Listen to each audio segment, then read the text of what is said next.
पिछले एपिसोड में हमने देखा था कि ये टियान टैन यू को मारने वाला था, लेकिन वहाँ सियाओ ने आकर टैन यू को बचा लिया था। अब ये टियान लिंग हू के पास आता है और बताता है कि मैं टैन यू को नहीं मार पाया।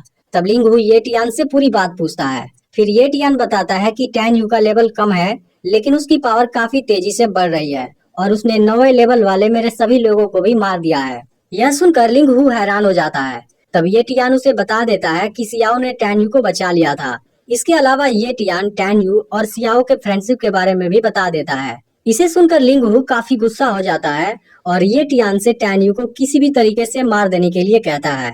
फिर ये टियान लिंग हू को डेथ मैच वाले चैलेंज के बारे में बताता है और कहता है कि मैं उस मैच में टैन यू को मार दूंगा। यह सुनकर लिंग हू ये टियान की बात मान जाता है। तभी ये टियान उसे बताता है कि टैन यू को मारने के लिए म्यूरोन कुन ने भी अपना आदमी भेजा था और लौटते समय मैंने मेंगई को टैन यू के साथ देखा था, लेकिन मेंगई को म्यूरोन कुन पाना चाहता है, इसलिए शायद म्यूरोन कुन टैन यू को मार देना चाहता है। दूसरी तरफ म्यूरोन कुन के आदमी भी टैन यू को नहीं मार पाए हैं, इसलिए म्यूरोन कुन उन पर गुस्सा हो रहा है। फिर हान पॉइजन से अपनी जान बचाने के लिए म्यूरोन कुन से हेल्प मांगता है, लेकिन म्यूरोन कुन उसकी कोई हेल्प नहीं करता। अगले सीन में हम एक जगह पर कुछ स्टूडेंट्स को देखते हैं जो वहाँ ग्रेट एल्डर के अनाउंसमेंट को सुनने आए हैं। कुछ ही देर में वहाँ टैन यू और मेंगई भी आ जाते हैं, जहाँ मेंगई टैन यू को लियू रुलोंग को दिखाती है। उसी समय ग्रेट एल्डर भी वहाँ आ जाते हैं। फिर वह अनाउंस करते हैं कि 1 महीने बाद मेटियोराइट वैली में क्वालिफाइंग मैच शुरू हो जाएगा, इसलिए जो स्टूडेंट अभी भी ड्रैगन लिस्ट में नहीं है उन्हें किसी ओपोनेंट को चैलेंज करना होगा, जिसमें जीतने पर उनको ओपोनेंट वाली रैंक मिल जाएगी। और फिर 2 महीने बाद मेटियोराइट वैली में ट्रायल्स ओपन हो जाएगा, जहां पार्टिसिपेंट्स को ट्रेजर के साथ में सेक्ट की तरफ से एक गिफ्ट भी मिलेगा। इसके बाद ग्रेट एल्डर 1 महीने बाद बैटल फील्ड में मिलने के लिए कहते हैं और वहां से चले जाते हैं। फिर टैन यू अपना प्रैक्टिस करने के लिए तुरंत यहाँ से जाने वाला होता है, लेकिन टैन यू थोड़ा सा जख्मी था, इसलिए मेंगई ट्रीटमेंट के लिए उसे अपने साथ चलने के लिए कहती है। पर टैन यू उसे किसी परेशानी में नहीं डालना चाहता, इसलिए मना करने लगता है। तब इस पर मेंगई कहती है कि मुझे किसी बात से कोई फर्क नहीं पड़ता।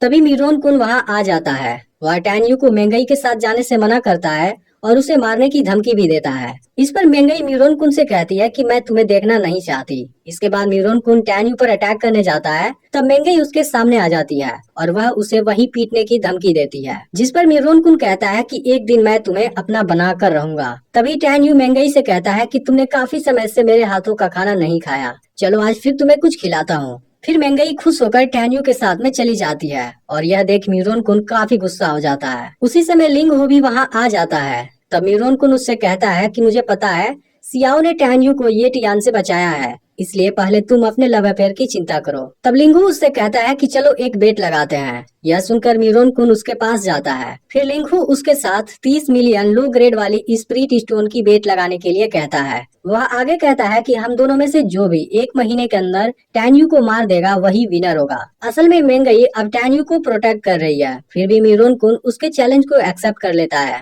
वहीं अब टैन यू सोचने लगता है कि क्या मेंगई सच में उसे पसंद करती है। तभी मेंगई कहती है कि तुम सबसे पहले अपने हीलिंग और कल्टीवेशन पर ध्यान दो। इसके अलावा वह टैन यू से कहती है कि अब हम दोनों बेस्ट फ्रेंड बन चुके हैं, इसलिए तुम मुझे मेरे नाम से बुला सकते हो। फिर टैन यू मेंगई से पूछता है कि क्या आउटर गेट में कोई हाई ग्रेड वाली तलवार मिलेगी। तब मेंगई समझाती है कि स्पिरिट तलवार की असली पावर केवल वही यूज कर सकता है जो फीटल सोल रिल्म तक पहुंच गया हो, इसलिए आउटर गेट में केवल लो ग्रेड वाली तलवार मिलती है। फिर टैन यू कहता है कि मैं एकांत में मेडिटेशन करना चाहता हूँ, क्या तुम मेरे लिए कोई लो ग्रेड वाली स्पिरिट तलवार ला सकती हो। फिर मेंगई उसकी बात मानकर वहाँ से जाने लगती है और टैन यू मेंगई के बारे में सोचने लगता है। फिर वह कहता है कि मैं कभी भी तुम्हें दुखी नहीं करूंगा। इसके बाद टैन यू मेडिटेशन करने लगता है, जहाँ कुछ समय बाद मेंगई भी कुछ लेकर आती है, लेकिन वह टैन यू को डिस्टर्ब नहीं करना चाहती, इसलिए तुरंत ही वहाँ से जाने लगती है। तब टैन यू खुद मेंगई को रोकता है और उसके लाए हुए पिल्स के बारे में पूछता है। फिर मेंगई बताती है कि वो हाई ग्रेड वाली फीटल पिल्स है जो तुम्हारी कल्टीवेशन स्पीड को 20% तक बढ़ा देगी। इस पर टैन यू कहता है कि मेरी कल्टीवेशन स्पीड एक आम इंसान से 10 गुना ज्यादा है, इसलिए तुम इसे खुद ले लेना। फिर मेंगई टैन यू से पूछती है कि क्या तुम मेटेओराइट वैली के बारे में जानना चाहते हो। तब टैन यू उसे हाँ कर देता है। फिर मेंगई उसे बताने लगती है कि हमारे टियानफा कॉन्टिनेंट में अब तक 3 बार गॉड के बीच फाइट हुआ है। सबसे पहले एक इविल गॉड ने यहाँ राज करने का कोशिश किया था, जिसे गॉड ऑफ जस्टिस ने हराया था, और यह बैटल पूर्वी इलाके में हुई थी, लेकिन वह बैटल फील्ड का एरिया रिस्ट्रिक्टेड है, जहाँ जाने के लिए सबसे पहले फेरी पैलेस से परमिशन लेना पड़ता है। उस बैटल के बाद इविल गॉड यहाँ फिर एक बार आया और गॉड ऑफ जस्टिस ने उसके साथ फिर से फाइट किया, लेकिन इस बार दोनों ने एक दूसरे को मार दिया और यह बैटल फील्ड दक्षिणी इलाके में है, जहाँ पर टियानफा कॉन्टिनेंट का इमोर्टल गॉड सेक्टर है।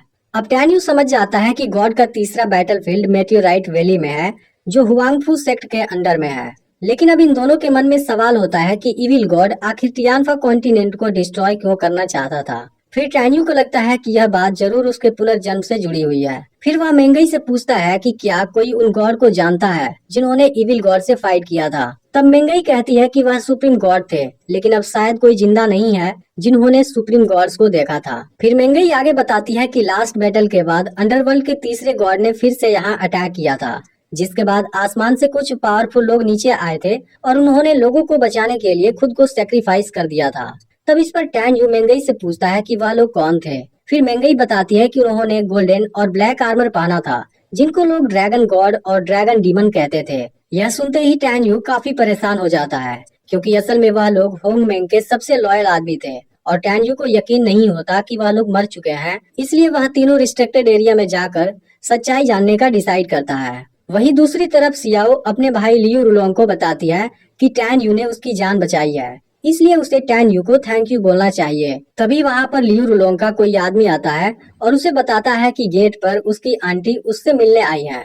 यह न्यूज सुनते ही लियू रुलोंग काफी खुश हो जाता है, क्योंकि आज कई सालों बाद वह अपने किसी फैमिली मेंबर से मिलने वाला है। फिर लियू रुलोंग जैसे ही यहाँ से चला जाता है, लिंगहू यहाँ आ जाता है, लेकिन सियाओ उससे बात नहीं करना चाहती और उसे यहाँ से जाने के लिए कहती है। तब लिंगहू कहता है कि टैन्यू ने मेरे लोगों को मारा है और मैं इसी बारे में डिस्कस करने आया था, लेकिन अब लगता है कि टैन्यू के साथ ही कुछ करना पड़ेगा। यह सुनते ही सियाओ तुरंत उसके पास आती है और वह कहती है कि टैन्यू मेरा फ्रेंड है, प्लीज उसे कुछ मत करना। फिर लिंगहू उसकी बात मान जाता है और इसी बहाने से उसे टच भी कर लेता है। वहीं अब लियू रुलोंग अपनी आंटी से मिलता है और उनको दुखी देख पूछता है कि सब कुछ ठीक तो है ना। तब उसकी आंटी रोते हुए बताती है कि तुम्हारी पूरी फैमिली मर चुकी है। यह बात सुनते ही लियू रुलोंग बहुत दुखी हो जाता है, क्योंकि वह पिछले 10 सालों से अपनी फैमिली से नहीं मिला और आज उनके मरने के बारे में सुन रहा है। अब लियू रुलोंग अपने फैमिली मेंबर के मौत का बदला लेने का डिसाइड कर लेता है और अपनी आंटी से पूछता है कि किसने उनको मारा है। तब उसकी आंटी टैन्यू का नाम बता देती है। उसका नाम सुनते ही लियू रुलोंग सियाओ की बात याद करने लगता है, क्योंकि टैन्यू ने उसे मरने से बचाया था। लेकिन अब लियू रुलोंग को किसी बात से कोई फर्क नहीं पड़ता और वह टैन्यू से बदला लेने का डिसाइड कर लेता है। फिर वह रात को अपना ड्रेस चेंज कर लेता है और टैन्यू को मारने निकल जाता है। लेकिन दूसरी तरफ म्यूरोन कुन ने भी टैन्यू को मारने का पूरा प्लान बना लिया है। उसके भेजे गए कुछ आदमी मेंगई के रूम के बाहर वेट करने लगते हैं। फिर वहाँ एक लड़की आती है और मेंगई से कहती है कि सूजियान खतरे में है, क्योंकि म्यूरोन कुन ने उसे लाइफ एंड डेथ एरिना में बुरी तरह जख्मी कर दिया है। यह सुनते ही मेंगई तुरंत सूजियान को बचाने चली जाती है। इसके बाद पेंग अपने सभी लोगों के साथ टैन्यू को मारने आ जाता है, लेकिन टैन्यू तुरंत वहाँ से भागने लगता है। वह समझ जाता है कि उसके पीछे पड़े हुए लोग स्पिरिट फीटर ड्रीम के हाई लेवल पर हैं, इसलिए किसी दूसरे तरीके से उनका सामना करना होगा। अब टैन्यू टेम्पल के पास चला जाता है और सभी सीक्रेट रिल्म को एक्टिवेट करने के बाद उसमें से एक के अंदर चला जाता है, लेकिन टैन्यू की फास्ट स्पीड से सीनियर को कुछ पता नहीं चलता।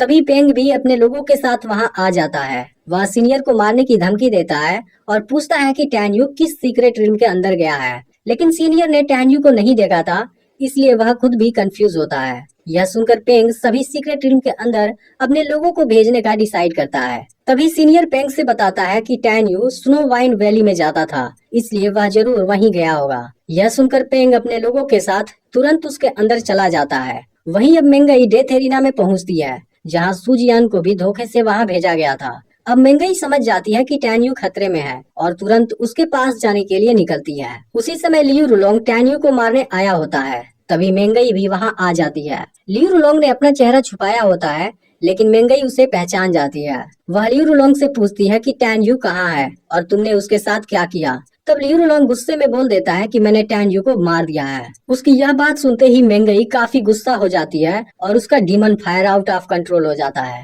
अब इसका अगला पार्ट भी बहुत ही जल्द अपलोड होने वाला है, इसलिए चैनल को सब्सक्राइब करके नोटिफिकेशन को ऑल पर